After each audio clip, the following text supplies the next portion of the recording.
BSMMU এর সহযোগী অধ্যাপক ডাক্তার লুবনা খন্দকার বলেন, চুল পড়ার সবচেয়ে পরিচিত কারণ বংশগত, যা বয়স বা বার্ধক্যের সঙ্গে বাড়ে।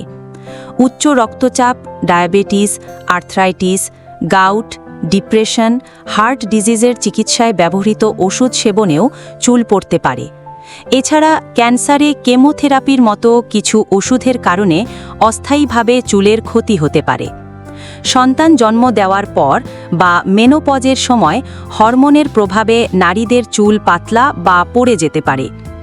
দীর্ঘস্থায়ী অসুস্থতা, বিশেষ করে জ্বর, এইডস, অস্ত্রোপচার, দুর্ঘটনা ও মানসিক চাপের কারণে চুল পড়তে পারে।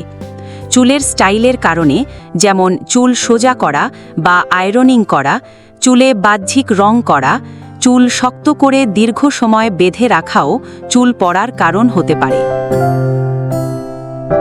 অতিরিক্ত চুল পড়লে প্রথমেই চর্মরোগ বিশেষজ্ঞের শরণাপন্ন হওয়া জরুরি। প্রতিদিন গোসলের আগে ও রাতে ঘুমানোর আগে চুল আঁচড়াবেন। মাথার তালু পরিষ্কার রাখা। মেডিকেটেড শ্যাম্পু দিয়ে সপ্তাহে 2 দিন মাথার তালু ও চুল পরিষ্কার করবেন। সুষম খাবার গ্রহণ, পর্যাপ্ত পানি পান এবং রাতে পর্যাপ্ত ঘুমাতে হবে। শরীরচর্চা করা ও মানসিক চাপ মুক্ত থাকতে হবে।